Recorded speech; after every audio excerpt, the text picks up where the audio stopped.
সম্পর্ক ছিল যে চোরে চোরে মাস্তাতো ভাই, এই ধরনের সম্পর্ক ছিল। দুটোই বড় চোর, একটা ডাকাত আর অভিষেক, মানে হচ্ছে যে সে হচ্ছে চোরের সর্দার, ঠিক আছে, আর এ ছিল ছাত্রের, এরকম ধরনের সম্পর্ক ছিল। এ চুরি করতো আর চুরি করে অভিষেককে ভাগ দিত, ভাগ দিয়ে দলের কাছে ভালো একটা পজিশন ইমেজ ধরে রেখেছিল, এরকমই সম্পর্ক ছিল। যে সম্পর্কটা অভিষেকের সঙ্গে অনেক নেতারই ছিল।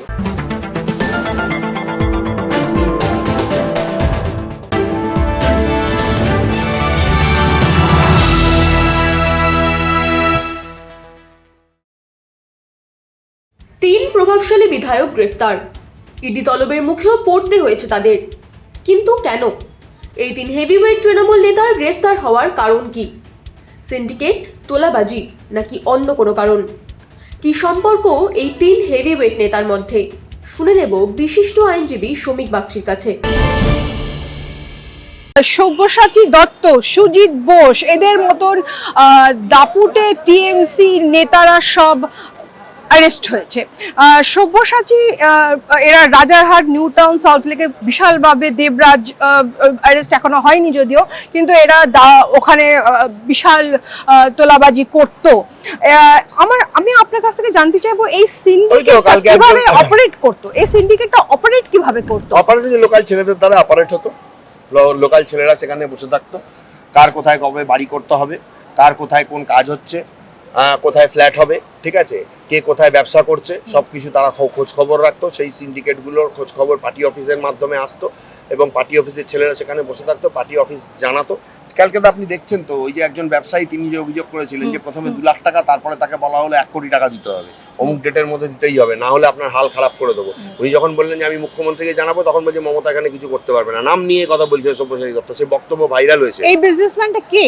বিজনেসম্যানটার নামটা আমি ভুলে গেছি, মানে এই মুহূর্তে মনে নেই নামটা, তবে ওখানকারই একজন লোকাল বিজনেসম্যান। তিনি একজন সাধারণ ব্যবসা করেন, তিনি তার বিভিন্ন গুডসের ব্যবসা রয়েছে।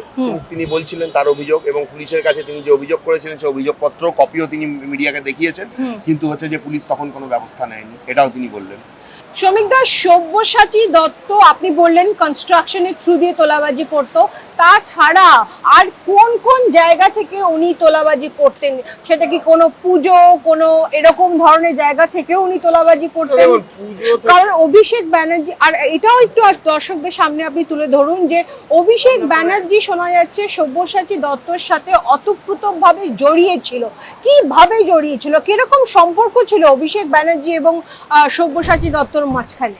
সম্পর্ক ছিল যে চোরে চোরে মাস্তাতো ভাই, এই ধরনের সম্পর্ক ছিল। দুটোই বড় চোর, একটা ডাকাত আর অভিষেক, মানে হচ্ছে যে সে হচ্ছে চোরের সর্দার, ঠিক আছে, আর এ ছিল ছাত্রের, এরকম ধরনের সম্পর্ক ছিল।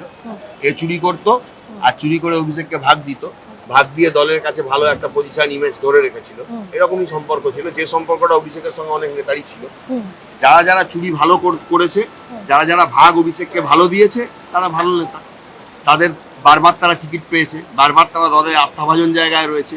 আর যারা মানুষের কাজ করতে গেছে বা দলের আস্থাভাজন হতে পারেনি, তারা খারাপ নেতা। তাদেরকে বহু জায়গায়, আমি নাম ভুলে গেছি, একজন ভদ্রলোক তিনি বলছেন যে দিদি আমাকে আনলেন, আমি কাজ করলাম মানুষের হয়ে, আমি সামান্য, আমি ওই অঞ্চলের আমি একজন কাউন্সিলর হিসেবেই কাজ করেছি, হঠাৎ করে ভরা সভায় তিনি এসে বলে দিলেন যে তোমাকে আর টিকিট দেবো না, তোমাকে আর কোনো প্রয়োজন নেই।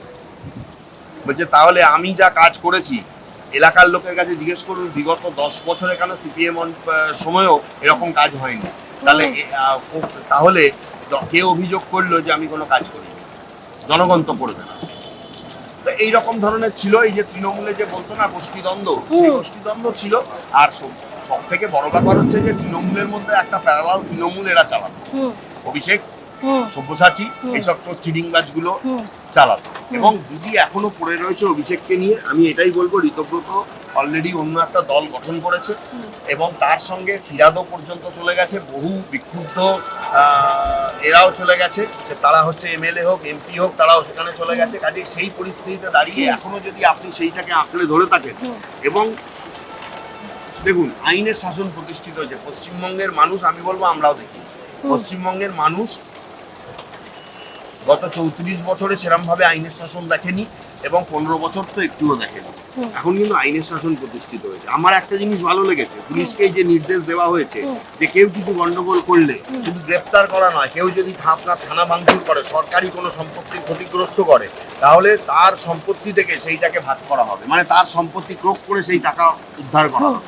এই জিনিস পশ্চিমবঙ্গে কখনো দেখা যায়নি। আগে কি হতো, থানা ভাঙচুর হচ্ছে, থানায় এসে কিছু বড় বড় নেতারা অত্যাচার মানে কিছু লোক এসে করছে, পুলিশ একদিকে দাঁড়িয়ে আছে। এমনকি আমরা দেখতে পেয়েছি পুলিশ টেবিলের তলায়ও ঢুকে গেছে, এটাও আমরা দেখতে পেয়েছি।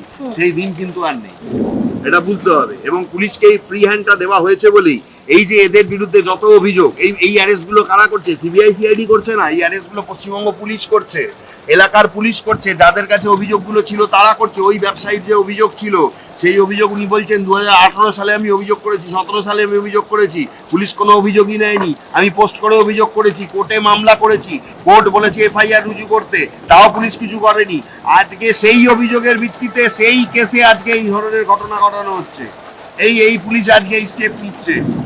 জয়প্রকাশ নারায়ণ, তিনি 2012 সাল থেকে 14 সাল অব্দি একটা বাড়িতে ভাড়া থাকতেন। তারপর ভাড়া দেওয়ার পর নতুন করে এগ্রিমেন্ট করেননি, একটা টাকাও দেননি, জোর করে থেকেছিলেন এবং বাড়ির মালিককে তিনি থ্রেট দিয়েছিলেন। সেই অভিযোগ বাড়ির মালিকের 2014 সালের ছিল। যেহেতু এত বড় তৃণমূল নেতা, এতদিন কিছু হয়নি, আজকে সেই অভিযোগে জয়প্রকাশ মজুমদার গ্রেপ্তার। সেই অভিযোগ, সেই 14 সালের অভিযোগে আজকে গ্রেপ্তার। সব্যসাচী চ্যাটার্জি ওই লোকটার অভিযোগে, ওই ব্যবসায়ীর অভিযোগে 2016, 17, 18 সালের ওই অভিযোগে কিন্তু গ্রেপ্তার। অন্য কোনো কারণে নয় যে তার বিরুদ্ধে দুর্নীতি, সেগুলো পরে হবে প্রমাণ। মেন অভিযোগ ছিল এইগুলো, এই গ্রেপ্তার হচ্ছে। যে এতদিন পর্যন্ত এরা আইনকে বৃদ্ধাঙ্গুষ্ঠ দেখি, আমার কিছুই হবে না, আমার নামে এফআইআর থাক না থাক, আমার কেউ কিছু করতে পারবে না, আমার উপরে দিদি আছে, দিদি পুলিশ মন্ত্রী, আমার পাশে অভিষেক আছে, কেউ আমার কিছু করতে পারবে না। যেই তারা আজকে সরে গেছে, দলটা আজকে সরে গেছে এবং পুলিশকে বলা হয়েছে যে অন্যায় যেখানে দেখবে প্রতিবাদ করবে, মানে ব্যবস্থা নেবে এবং যাদের নামে এফআইআর আছে সমস্ত এক্সিকিউট করতে হবে। পুলিশ কাজ করে দেখাচ্ছে। আজকে তো কেউ এসে বলছে না আমি পুলিশ মন্ত্রী, আমার দলের লোককে ধরা যাবে না, এই জিনিস তো বলছে না। যে অন্যায় করেছে ধরো, পুলিশ কাজ করছে।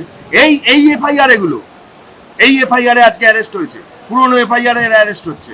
তাহলে শ্রমিক দা, যখন সব্যসাচী দত্ত অ্যারেস্ট হলো, ওনার ওপর ডিম থেকে শুরু করে, টমেটো থেকে শুরু করে, কি না জুতো ছোড়া হলো, অতিরিক্ত নাকি একটাই অভিযোগের জন্য উনি অ্যারেস্ট হলো, নাকি আরো অভিযোগ তো প্রচুর রয়েছে। মানে এত ক্ষোভ কিসের? এত জনগণের এত ক্ষোভ কিসের? কেন ক্ষোভ থাকবে না? ওনার মতো বহু ব্যবসায়ীর কাছ থেকে টাকা নিয়েছে, ওনার মতো বহু মানুষের কাছ থেকে টাকা নিয়েছে, পুজো বলে লক্ষ লক্ষ টাকা চাঁদা নিয়েছে কোম্পানিগুলোর কাছ থেকে।